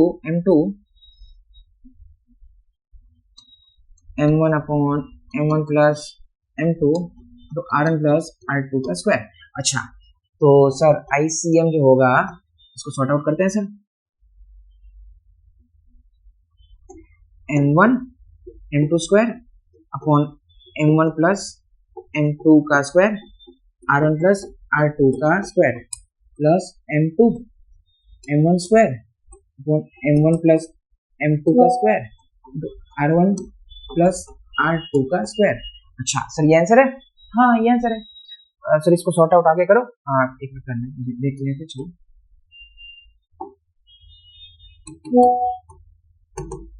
कॉमन क्या लिया जाए? ये कॉमन हो जाएगा सर, ये नीचे वाली टर्म भी कॉमन आएगी सर। m1 इसमें भी है, m2 इसमें भी है sir. m1 m2 upon m1 plus m2 का स्क्वायर और r1 प्लस r2 का स्क्वायर कॉमन आएगा सर। अच्छा तो ब्रैकेट में क्या बचेगा सर? यहाँ m2 कॉमन लिया तो एक m2 बचेगा सर क्योंकि स्क्वायर है ना, और यहाँ पे m1 बचेगा सर। ये सर एक m1 प्लस m2 उड़ जाएगा सर, एक m1 प्लस m2 जो है ब्रैकेट में ये उड़ जाएगा सर। तो अल्टीमेटली हमारा आंसर हो जाएगा m1 m2 upon m1 plus m2 into r1 plus r2 का स्क्वायर। ये हमारा आंसर है।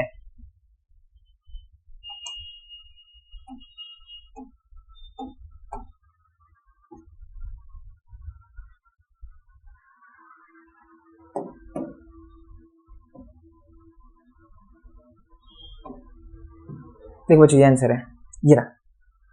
बात समझ आएगी नहीं? तो देखो क्वेश्चन बढ़िया था। क्या कह रहा है क्वेश्चन? पहले ये तीन जो है वो तो एकदम सिंपल थे, मतलब यहाँ से फिर बोला कि सेंटर से पॉइंट करो, ठीक है। और ये जो लास्ट था वो बोला था कि सेंटर ऑफ मास से पॉइंट करो। तो इसलिए हमको क्या करना पड़ा कि सेंटर ऑफ मास मतलब कि सर मेरे को पहले तो सेंटर ऑफ मास फाइंड करना पड़ा। सेंटर ऑफ मास मैंने फाइंड किया यहाँ पे, मतलब किसी एक्सिस से यहाँ से RCM मेरे को फाइंड करना पड़ा, मतलब कि मेरे को सेंटर ऑफ मास से m1 का पता चल गया डिस्टेंस, और सर m2 का फिर तो पता चल ही जाएगा। अच्छा जैसे ही मुझे दोनों का डिस्टेंस पता चल गया तो सर मैंने फिर क्या किया sir, m1 r1 square plus m2 r2 square लगा दिया और फिर यहाँ से हमको ये मिल गया, ठीक है।